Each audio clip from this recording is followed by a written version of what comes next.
Hello, I am Super Orange Cat, and last night on Toonami was the special Toonami at Adult Swim Con, where we got various announcements, various information about other shows, and here I am to kind of give my general recap on it. Now, it'd be pretty difficult to tackle all these head on, so I want to go in like chronological order with the night to kind of better organize my thoughts about this. So first things first, in the commercial break during Dragon Ball Super, we got a trailer. That's right, a trailer for a new show coming in 2021. Toonami, Crunchyroll, and Production IG are on this one giant partnership for a new anime called Fena Pirate Princess. Now, and this is the picture right here. The picture I'm showing right now is the picture, a still from the new show, which is set to come out in 2021. They showed the trailer, and this was by a good margin the best announcement of the night. It's not exactly the type of show I would be fully into. It feels kind of like middling, like it. And when they did the interview, when they showed bits of the interview with the director of this anime, he straight up admitted that, oh yeah, I just took strong influence from shonen and shoujo manga for this. And then for some reason added, oh, by the way, I added a love story plot line, even though I don't know how to write those. But again, the bits of animation we saw actually pretty good, pretty fluid. Like I said, they announced this is coming out in 2021, which is another theme of this night, the year 2021. And overall, this would ultimately, what if I told you this was the only real good news of the night? Yeah. The next thing we got was, like I mentioned, I did the video a few days ago about Toonami announcing that there was going to be a special anime short, and how the general consensus is that this was either going to be a Rick and Morty related thing or it was going to be an Uzumaki related thing. Well, unfortunately, it was a Rick and Morty related thing, and it was directed actually by the same director as Tower of God. And if you don't know, Tower of God is kind of to 2020 what Demon Slayer was to 2019. Maybe not as explosively popular as Demon Slayer was last year, but it probably is well on its way of being going to be considered probably the anime of 2020 when all things are said and done. Albeit that this is going to be kind of an asterisk year because we're not going to get nearly as much anime in total in 2020 in general. But again, this is a big name. This is a hot name right now, and they got him to direct this Rick and Morty short, which now makes it the second different time that Toonami has spent money on a Rick and Morty short, and that's just gonna raise a lot more questions and answers. Like, okay, you have Toonami, you have this block which is focused on primarily anime, also like action shows, but primarily anime, and you spend money in Japan, spend money to get people to produce stuff for Rick and Morty. And you already can say, well, Toonami's making original shows right now, and this night was again the night of the original show, as we got announcements regarding 3 of our original shows that Toonami has in the pipeline. But again, this is money better spent getting a new license on getting a show that's already dubbed. Like you spend a chunk of change on something that you're really not gonna be able to make a profit off of. I can't see Toonami making a profit off of some random 9-10 minute short. And about the plot, I mean, I didn't really care for it. I didn't like hate it or anything, but I mean, if you've watched Rick and Morty, you kind of already understand what's gonna happen during this. It really doesn't deviate much from Rick and Morty fare, in my opinion. And as we go further through the night, I believe I can't remember. I think this was during the commercial break of Paranoia Agent, the finale of Paranoia Agent, by the way. We got an announcement where we got an interview with the guys who are behind and directing the Blade Runner Black Lotus cartoon. And during it, the questions were pretty just like, the questions really didn't have to do much with the anime. The only thing that stuck out for me was when they confirmed that the anime was going to be done entirely in CG, which was a statement that generated more groans than cheers online in regards to this. So, and also they only showed I think a couple stills from it, and it's hard to judge animation based on like, oh, a very small sample size like that, but it looks to be pretty competently done. Just something I'll give them. It definitely looks like it's gonna be better than standalone Complex 2045, which I did a video on that myself, talking about just yikes that animation.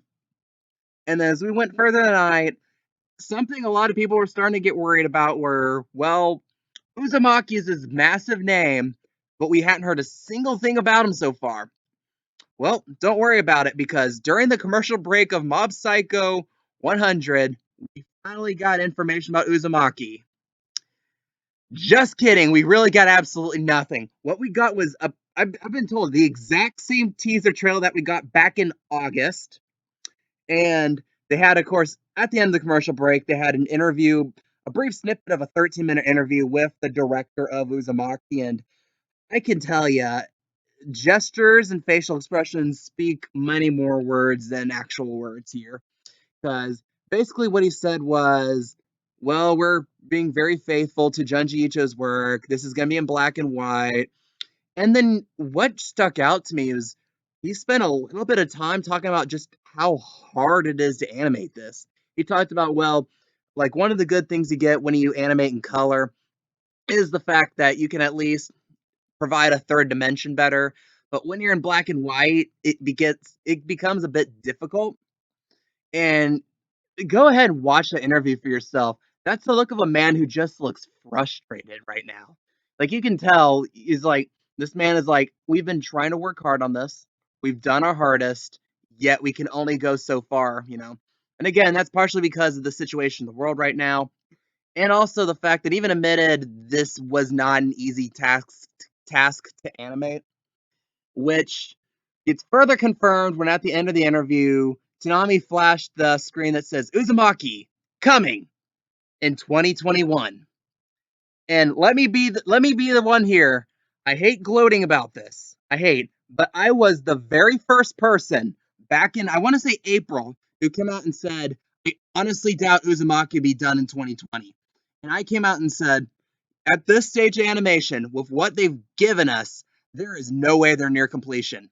And the fact that we got no new animation, no new stills, and we got an interview from a guy who looks frustrated, tired, and right now, that just confirmed it.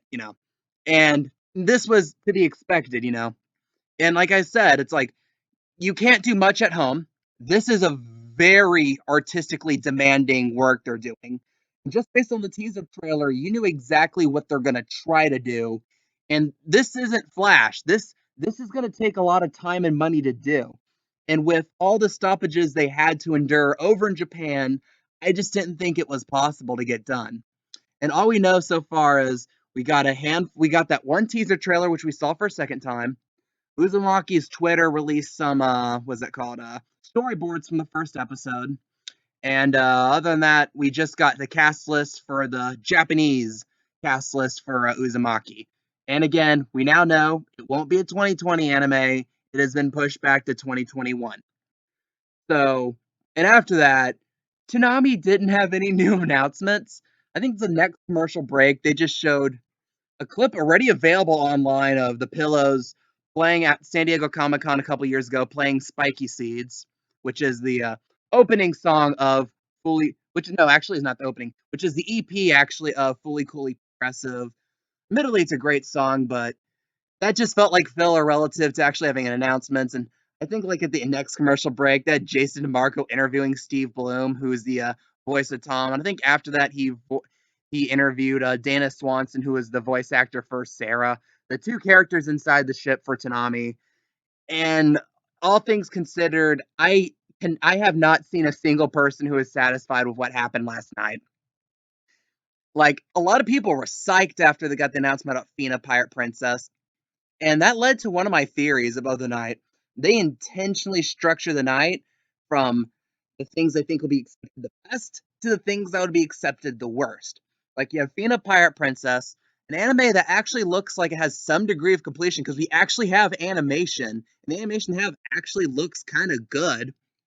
And then you have a Rick and Morty short, which is your mileage may vary. If you're a Rick and Morty super fan, you probably loved it. If you were looking for like something about Uzumaki or something even like anime related, you're probably disappointed. Then you had Blade Runner, where it was no real new information other than like a couple stills and an interview with the director. And then Uzumaki, far and away the most disappointing announcement of the night. We got no new animation, no new nothing, and an announcement it has been pushed back a year. So there you have it, and it's one of those deals where you spend this much time. I think it was like a month or two ago, Jason DeMarco started tweeting about, we have Toonami announcements at Adult Swim Con. It's going to be massive. But I mean, let's really look at what we got here. What we got here is we got the anime we knew was coming because of Production IG's panel, Anime Expo Light, saying, "Oh yeah, there's a new anime of Toonami." That anime was probably Fina Pirate Princess. And then you also had a short about Rick and Morty that everyone could really do without. And then after that, you have scant information about Blade Runner, a show which admittedly was already slated to be a 2021 release.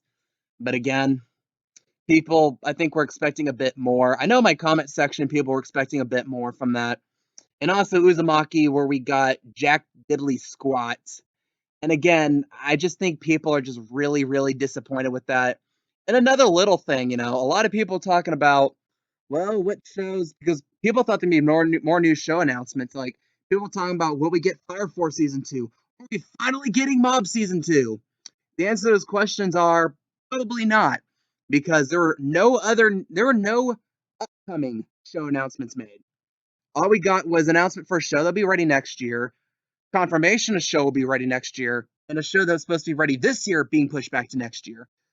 And we have nothing to replace Paranoia Agent, which we need a slot of from this next Saturday because Paranoia Agent just finished.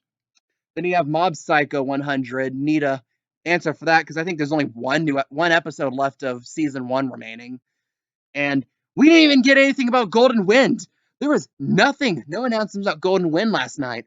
We don't even know if that's coming back soon. And I would not be surprised if Adult Swim pulls some whole bait and switch here and Golden Wind never comes to the block again. And if you do that, then that's game over from Toonami. JoJo has such a committed fan base, they will turn off the block if they pull something like that on them, you know. And again, this was a pretty ugly night for Toonami. Outside of the announcement about Fina Pirate Princess, they had nothing. You got nothing, Konami. It's like one of these like gaming companies. They go to E3 and they have this like very fancy presentation, but at the end of it, you realize they really announced jack shit. It was just some guy pretending to be Steve Jobs for an hour and a half. And that's what it felt like. Konami has nothing. Konami didn't announce anything other than stuff that will be available in a year, and I mean, if you have nothing now, who says Tanami's around this time next year? Who says that these 3 Tanami originals will even air on Tanami? They just might air on Adult Swim proper at this point. What do you guys think? What's your opinions about last night? Are you amped for any of the new shows upcoming up? Whatever scraps we do get. What shows do you think will replace Paranoia Agent and Mob Psycho 100? Leave your opinions, leave your comments down below. What do you guys think? I love reading your opinions. If you like this content, for more anime, Toonami, news content like this, please like, please comment, and subscribe. I am Super Orange Cat, and that is all.